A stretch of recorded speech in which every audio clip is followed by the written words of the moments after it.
Captain Vextar pressed his scaled hands against the command console as another explosion shook the ship.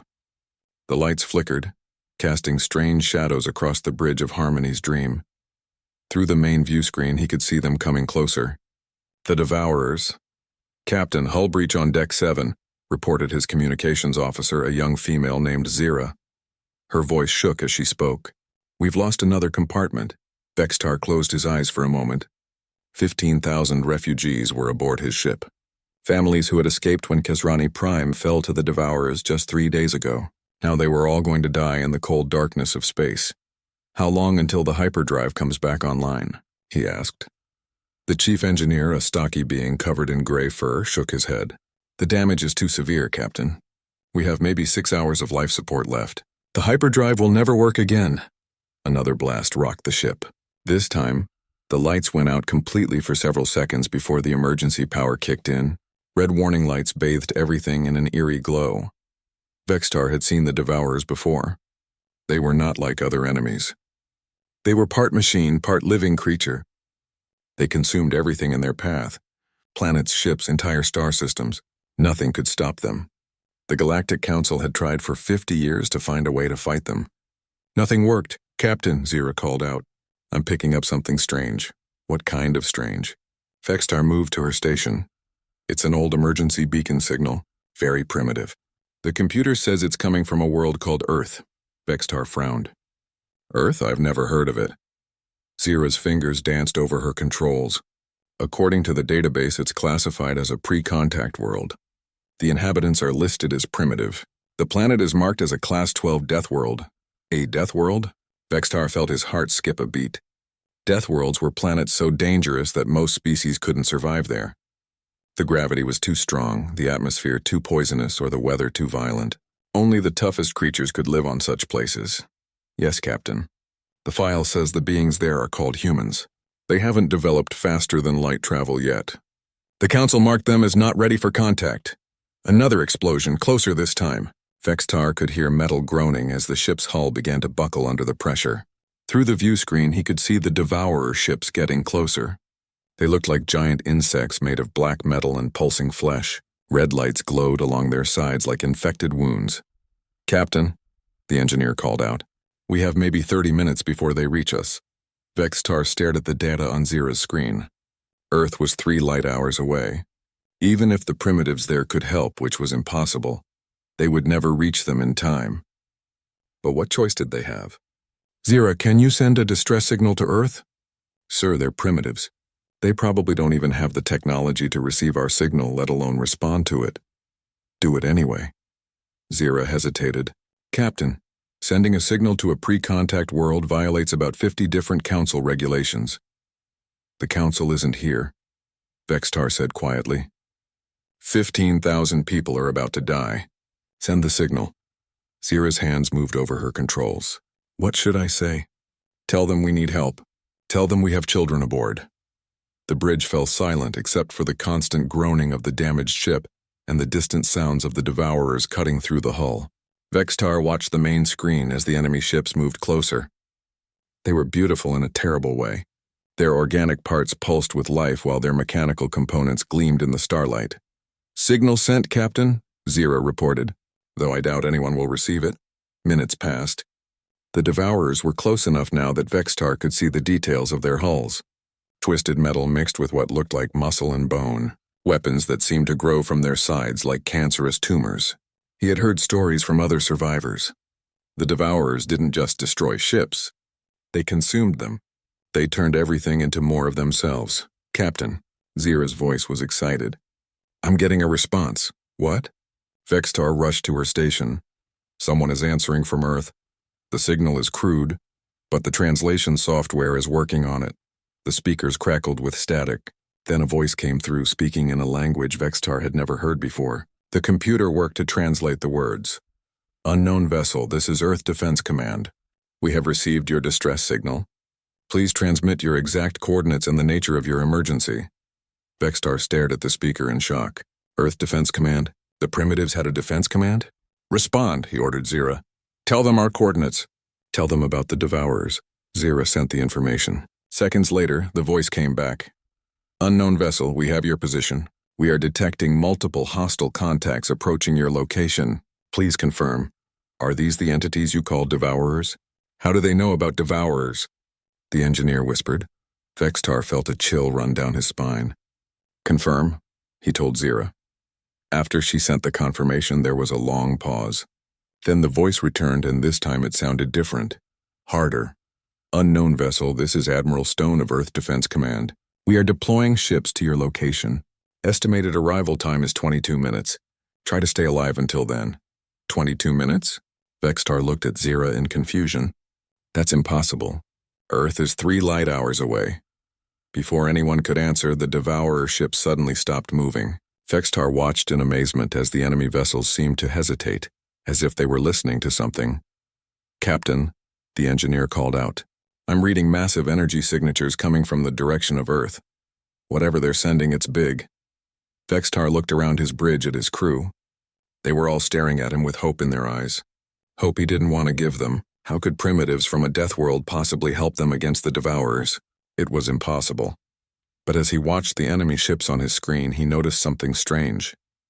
They were backing away, just slightly, but they were definitely moving back from Harmony's dream. What are they doing? He asked. I don't know, Captain, Zira replied. It's like they're afraid of something. Afraid? Devourers weren't afraid of anything. They had destroyed entire fleets. They had consumed worlds. What could possibly make them afraid? The answer came 18 minutes later, when space itself seemed to tear open and ships began pouring through. Ships unlike anything Vextar had ever seen. They were massive, angular, and covered in armor that looked thick enough to stop anything. They moved with a grace that seemed impossible for such large vessels. And they were heading straight for the Devourers. How many ships? Vextar asked. Zira's voice was barely a whisper. 57, confirmed, Captain. And more are still coming through. Vextar watched as the human fleet formed up between his ship and the Devourers. The enemy vessels, which had seemed so terrifying just minutes before, suddenly looked small and fragile in comparison. A new voice came over the communications system. Female this time, with the same hard edge as the Admiral. Refugee vessel, this is Captain Vasquez of the UES Retribution. We have you covered. You might want to move back a bit. Things are about to get loud. Dr. Sarah Chen was drinking her 3rd cup of coffee when the alarm went off. The Deep Space Monitoring Station in Antarctica was usually quiet at this time of night. Most of the galaxy slept while Earth spun through the darkness, but tonight was different. Sarah, you need to see this, called Jim Martinez from across the room. He was the night shift supervisor, a calm man who rarely got excited about anything. Now his voice was tight with tension. Sarah walked over to his station, her boots clicking on the metal floor. What is it? We just picked up a distress signal. It's not human. Sarah felt her stomach drop. For 200 years, humanity had been listening to the galaxy's communications. They knew about the Galactic Council, the different species, the wars and politics, but they had never been contacted directly. Play it, she said. The computer speakers crackled with static. Then a voice came through, speaking in a language that sounded like a mix of clicking and hissing. The translation software worked quickly, turning the alien words into English. Anyone who can hear this, please help us. We are 15,000 refugees from Kesrani Prime. The Devourers are attacking our ship. We have children aboard. Please, someone help us. Sarah's hand started shaking. Get me Admiral Stone now. Sarah, it's 3 in the morning. I don't care what time it is. Get him on the line right now. While Jim worked his controls, Sarah stared at the data streaming across her screen. The signal was coming from a position about 3 light hours away. Long-range sensors showed multiple contacts moving toward a single larger vessel. The computer identified the attackers as Devourer ships based on their energy signatures. Everyone in the monitoring station knew about the Devourers. They were the galaxy's nightmare. For 50 years, they had been consuming star systems, turning everything they touched into more of themselves. Entire civilizations had been wiped out. The Galactic Council's best fleets could barely slow them down. Admiral Stone is on the secure line, Jim announced. Sarah grabbed the headset. Admiral, we have a situation. Dr. Chen, this better be important. Stone's voice was gruff with sleep. We just received a direct distress call from an alien ship. They're under attack by Devourers, 15,000 civilians. There was silence on the line for several seconds. Are you sure? Computer confirms it, sir. The signal is genuine. How far away? 3 light hours. Sir, they're asking for help. Another pause. Sarah could hear voices in the background as the Admiral woke up his staff. Dr. Chen, patch me through to the alien ship. I want to talk to them directly. Sarah's fingers flew over her controls. Within minutes, she had established a link between Admiral Stone and the refugee vessel. She listened as Stone identified himself and asked for details about the attack. When the alien captain confirmed they were facing devourers, Stone's voice changed. It became harder, more focused. Sarah had heard that tone before. It was the voice Stone used when he was planning something dangerous. Dr. Chen, I need you to get President Williams on the line. Emergency authorization. Sir, what are you planning? Something we should have done years ago. Sarah felt her heart racing as she placed the call to the president. Within 10 minutes, she had the 3 most powerful people in Earth's government on a conference call. President Williams, Admiral Stone, and General Morrison, head of the Space Defense Corps. Admiral, explain the situation, President Williams said. Stone's briefing was quick and precise. An alien refugee ship with 15,000 civilians was under attack by humanity's greatest known threat. They had maybe 20 minutes before the devourers reached them. What are our options? The president asked. We deploy the fleet, Stone said simply. Admiral, that would reveal everything. 2 centuries of careful hiding would be over. Madam President, there are children on that ship. Sarah listened to the silence on the line. She knew what they were discussing. For 200 years, humanity had pretended to be a primitive species. They had hidden their technology, their ships, their true capabilities. The galaxy thought humans were barely past the Stone Age.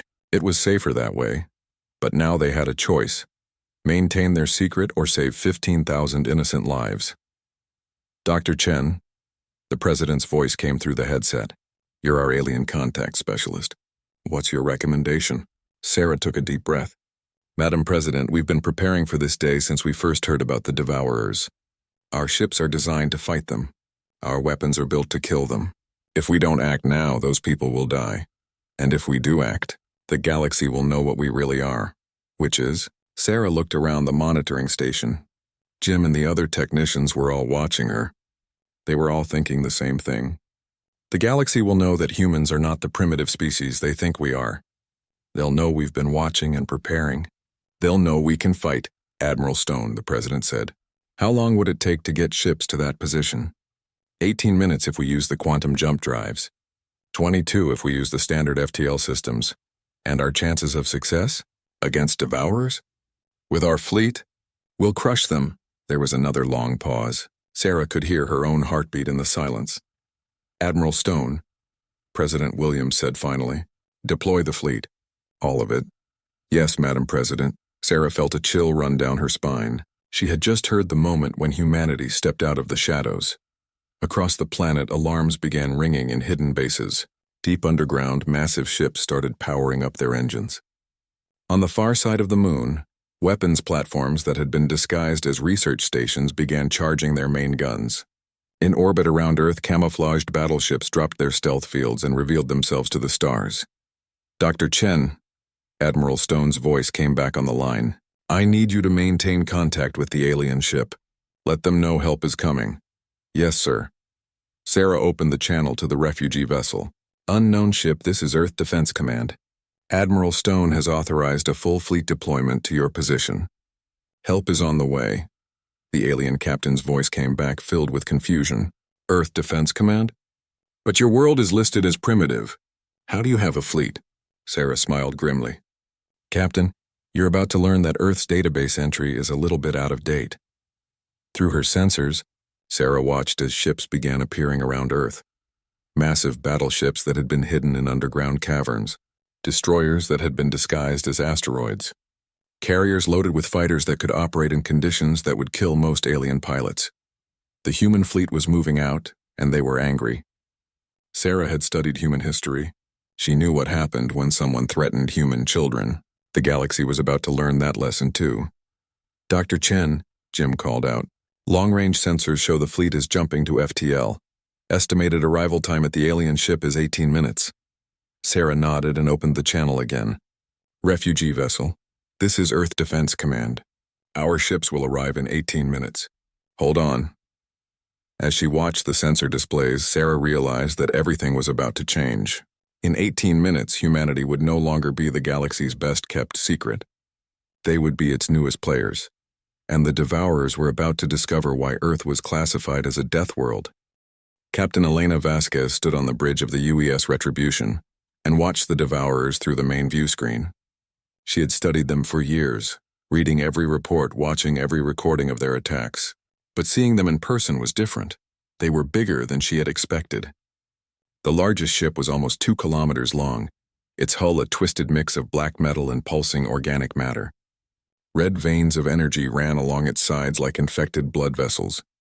Smaller ships swarmed around it like parasites, each one unique in its horrible design. "Captain, we have visual contact with the refugee ship," reported Lieutenant Jackson from the weapons station. "Hull breaches visible on multiple decks. They're in bad shape." Elena nodded grimly. The alien vessel Harmony's Dream was barely holding together. Atmosphere was leaking from dozens of holes in its hull, creating streams of frozen gas that glittered in the starlight.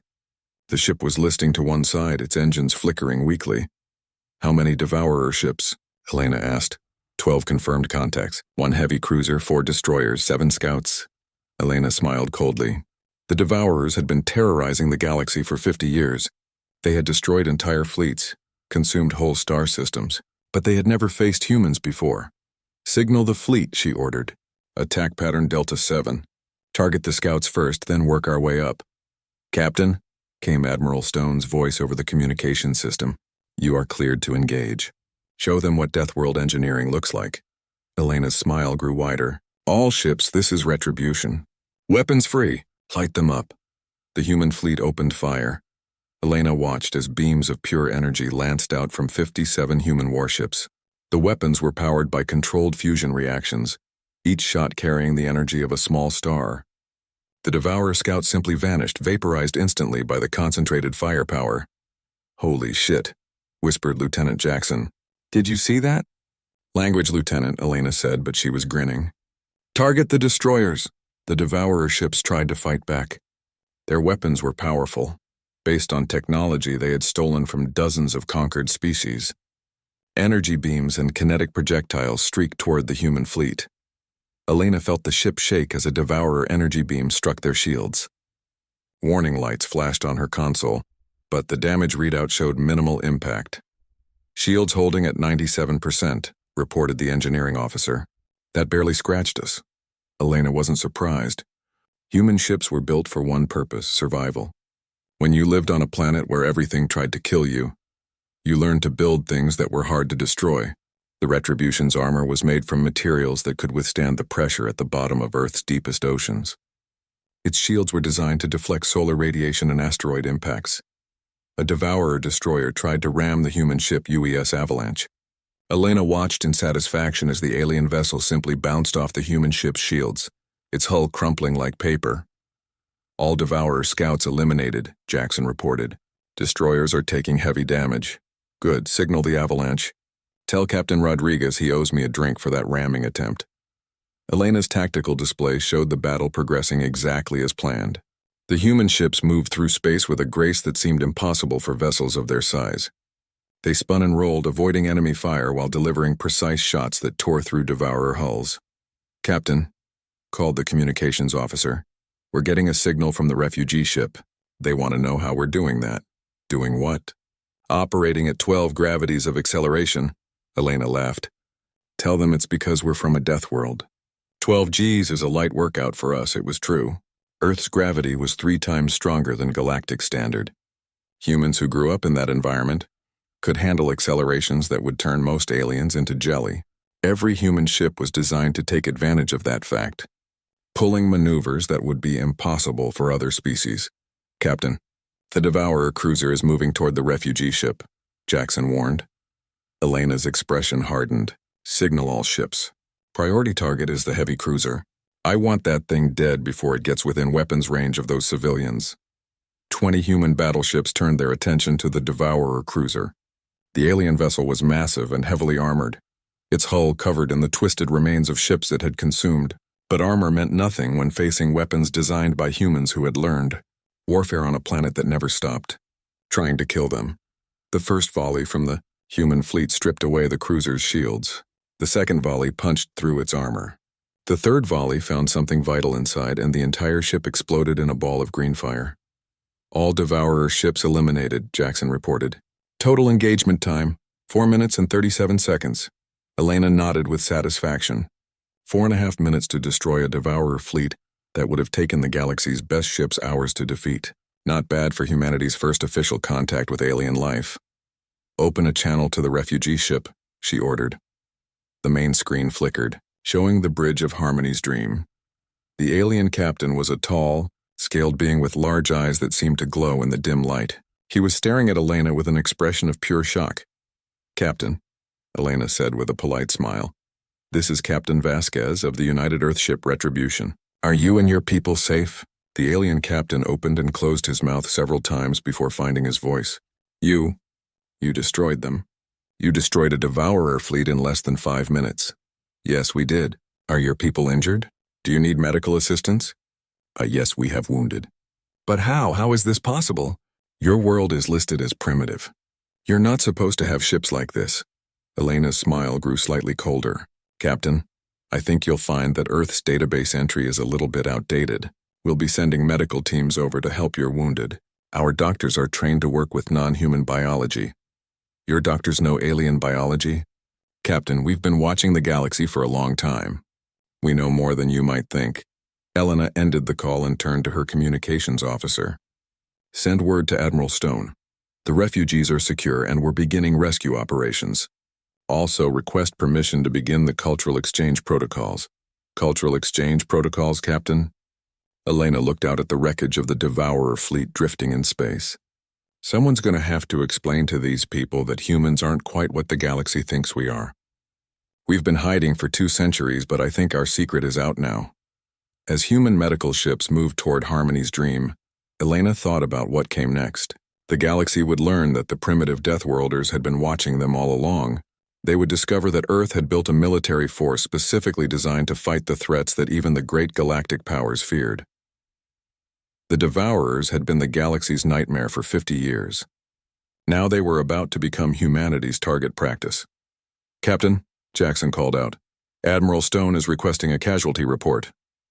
0 human casualties, Elena replied. 57 ships, 12,000 crew members, and not so much as a stubbed toe. She looked out at the rescued alien ship and smiled. The galaxy was about to learn what happened when you threatened someone from a death world. Humans had spent their entire history fighting to survive against impossible odds. Now they were ready to fight for others. Captain Vextar tried not to show his fear as the human medical team boarded Harmony's dream. He had seen what their ships could do. In less than 5 minutes, they had destroyed a Devourer fleet that would have taken the galaxy's best military hours to defeat. Now these same beings were walking through his ship and they looked like predators. The lead medic was a human female named Dr. Kim Patterson. She was shorter than most of his crew, but there was something about the way she moved that made Vextar nervous. She walked with the confident stride of someone who had never met anything that could truly threaten her. Captain Vextar, Dr. Patterson said, her voice warm but professional. I'm here to help your wounded. How many casualties do you have? 237 injured, 43 dead, Vextar replied, trying to keep his voice steady. Dr. Patterson nodded and began setting up her equipment. Vextar watched in amazement as devices that looked far more advanced than anything the Galactic Council possessed emerged from simple carrying cases. Doctor, he said carefully, how do you know about our biology? Your world is classified as pre-contact. Dr. Patterson looked up from her scanner and smiled. Captain, we've been studying galactic species for over 2 centuries. We know more about alien biology than most alien doctors do. 2 centuries? But that's impossible. You don't have faster-than-light travel. Actually, we do. We've had it for about 150 years now. We just chose not to use it for exploration. Vextar felt his legs go weak. You've had FTL travel for 150 years? Captain, maybe you should sit down. There are a few things about humans that might surprise you. As Dr. Patterson worked on the wounded, other humans moved through the ship. Vextar watched them with growing amazement. They operated in the ship's artificial gravity as if it was nothing, but the gravity was set to what the humans called comfortable, nearly 3 times galactic standard. Most species would be crushed under that kind of pressure. The atmospheric mix was another shock. The humans breathed the ship's air without any protective equipment, but the oxygen content was so high it was toxic to most council races. The humans seemed to find it refreshing. Dr. Patterson, Vexitar said, "Why are you able to operate in these conditions? This gravity should be crushing you." The doctor looked up from a patient she was treating. "Captain, Earth's gravity is actually stronger than this. For us, this feels light and comfortable. Stronger? How much stronger?" "About 4 times galactic standard at our home." Vextar stared at her in shock. 4 times? How do you survive?" "Same way we survive everything else on Earth. We adapt." Over the next few hours, as the humans worked to save his people, Vexitar learned more about Earth than any galactic database contained. He discovered that humans routinely survived in conditions that would kill most civilized species.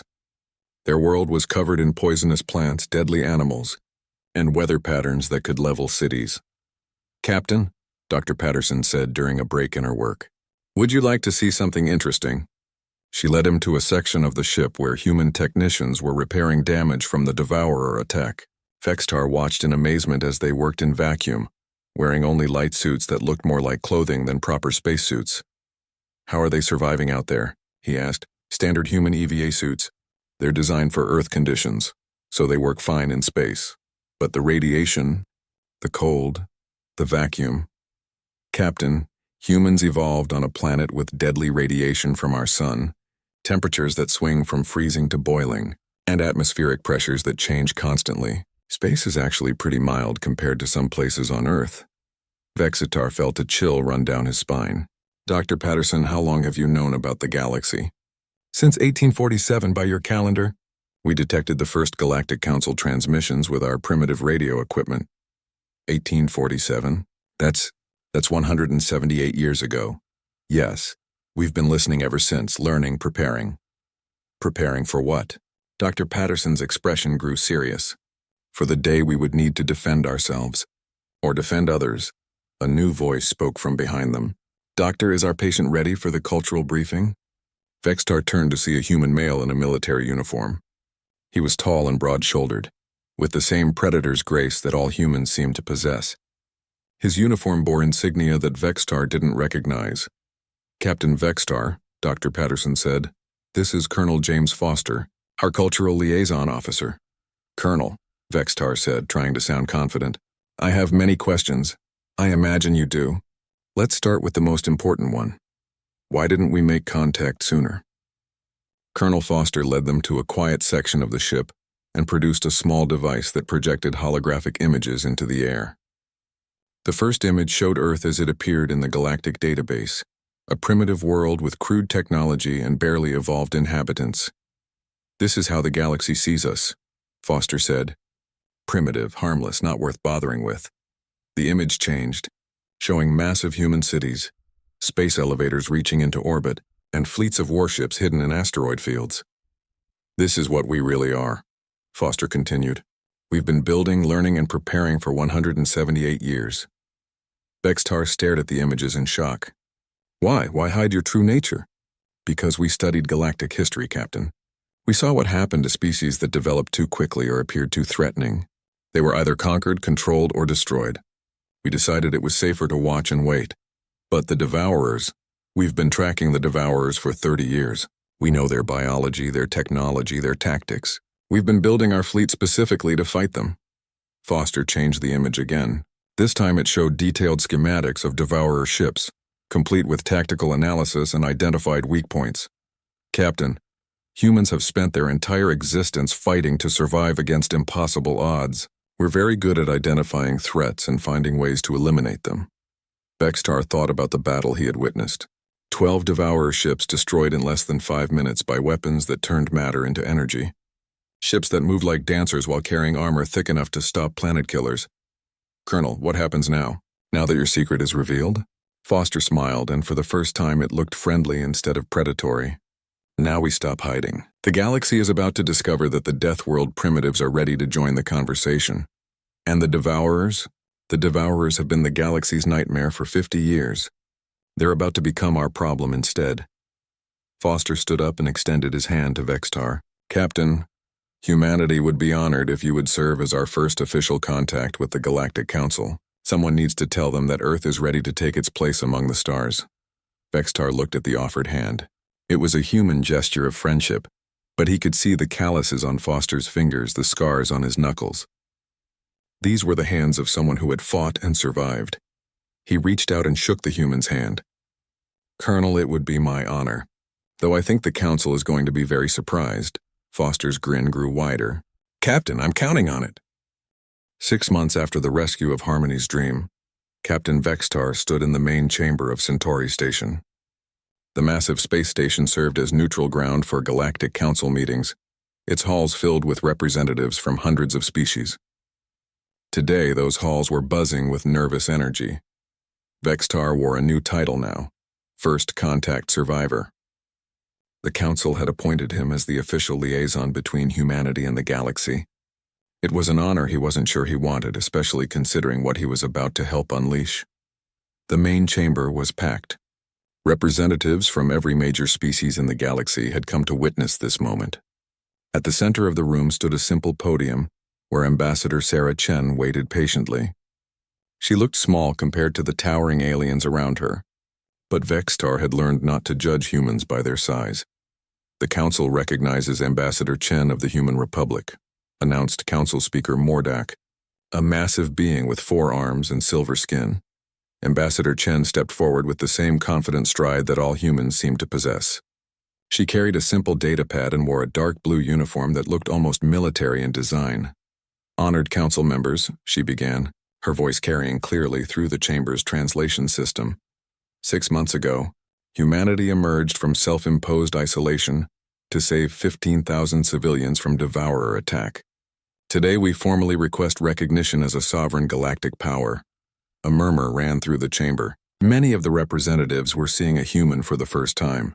Vextar could see the confusion in their eyes. How could these small, seemingly fragile beings have built the fleet that destroyed the devourers? Council Speaker Mordak leaned forward. Ambassador Chen, the Council has reviewed the reports from Captain Vextar and other witnesses. We find them difficult to believe. Your species was classified as primitive just 6 months ago. With respect, Speaker Mordak, that classification was incorrect. Humanity has maintained faster-than-light capability for over 150 years. We have been monitoring galactic communications for over 170 years. We are not primitives. We simply chose to remain hidden. Why? The question came from Representative Callith of the Hegemony, her voice sharp with suspicion. Why hide your true nature? Ambassador Chen's expression didn't change. Because we studied galactic history. We observed what happened to species that developed too quickly or appeared threatening. We chose to watch and learn instead of rushing into contact. And now, Speaker Mordak asked, now the galaxy faces a threat that requires action. The Devourers have been terrorizing civilized space for 50 years.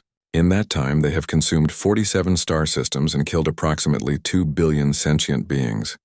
The Council's response has been inadequate. The chamber erupted in angry voices. Representatives shouted protests and denials. Speaker Mordak pounded his gavel for order. Ambassador Chen, he said when quiet returned, that is a serious accusation. It is a statement of fact. In 50 years of devourer attacks, Council forces have achieved exactly 3 tactical victories. Meanwhile, the threat has continued to grow. Representative Zethai of the Commerce Guild stood up. And you believe humans can do better? Ambassador Chen activated her datapad. A holographic display appeared above the chamber, showing a star map of the galaxy. Red markers indicated systems that had been attacked by devourers in the past 6 months. In the 6 months since humanity began active operations against the devourers, we have eliminated devourer presence from 17 star systems. We have rescued over 200,000 civilians. We have destroyed 43 devourer ships of various classes. The chamber fell silent. The holographic display showed the evidence clearly. In half a year, humans had accomplished more against the devourers than the entire Galactic Council had in 5 decades. How? Whispered Representative Callith. Because humans are from a death world, Ambassador Chen replied simply. We evolved fighting for survival against impossible odds. Our entire civilization is built around the concept of adaptation and overcoming threats. The Devourers are simply another predator to be eliminated. Speaker Mordak's 4 hands moved nervously over his controls. Ambassador, what exactly is humanity requesting from this council? Full recognition as a sovereign galactic power. Immediate cessation of all primitive world classifications for Deathworld species. And establishment of the Human Defense Corps as the galaxy's primary anti-devourer force. And in return, Ambassador Chen's smile was polite but cold. We will continue protecting the galaxy from the Devourers. We will share our anti-devourer technology with Council forces. And we will not hold the past 170 years of deliberate ignorance against you. Vextar watched the Council representatives exchange glances. They were trapped and they knew it. Humanity had just offered to solve their greatest problem. But the price was acknowledging that the primitives from Earth were now the galaxy's most powerful military force. Ambassador Chen, Representative Zethai said carefully, "What guarantees can you offer that humanity will not use this power to threaten other species?" The same guarantee that any civilization offers. Our word and our actions. We have had the power to threaten the galaxy for decades. Instead, we chose to remain hidden and peaceful. The only reason we revealed ourselves was to save innocent lives. Speaker Mordak looked around the chamber at his fellow representatives. The council will need time to consider your request. Of course. However, I should mention that devourer activity has increased significantly in the past month. Long-range sensors indicate they are massing for a major assault on the hegemony border worlds. The attack will likely begin within 2 weeks. Representative Kalath's skin turned pale. 2 weeks? How do you know this? Because we've been watching them and preparing. Ambassador Chen's expression remained calm. With or without council approval, humanity will respond to this threat. The only question is whether we do so as recognized allies or as unauthorized vigilantes. The silence in the chamber was deafening. Every representative understood the implications. Humanity was offering to save them from their greatest nightmare, but only on their terms. The council will vote immediately, Speaker Mordak announced. The vote was not even close. Faced with the choice between acknowledging humanity's power or facing the Devourers alone, the council chose survival. 3 hours later, Vextar stood with Ambassador Chen on the observation deck of Centauri Station. Through the massive windows, they could see human ships arriving. Not just warships this time, but medical vessels, cargo haulers, and construction ships. So what happens now? Vextar asked. Now we get to work, Chen replied. The galaxy spent 50 years being afraid of the Devourers. It's time they learned what the Devourers should be afraid of. And what's that? Ambassador Chen's smile was predatory. Humans who are no longer hiding. In the distance, the human fleet was deploying for its next mission. 57 ships had become 200. Crews that had been hiding in the shadows for generations were now openly patrolling space that had been abandoned to the enemy, Vextar thought, about the strange twist of fate that had brought him to this moment. 6 months ago, he had been a refugee captain watching his ship die in the darkness. A desperate signal to a primitive world had saved his life and changed the galaxy forever. Now he watched human ships preparing to hunt the hunters, and he realized that the galaxy's salvation had come not from its most advanced civilization, but from the species that had learned to fight by surviving on a world that never stopped trying to kill them. The monsters in the dark had finally met something more dangerous than themselves. Humans who were done pretending to be harmless.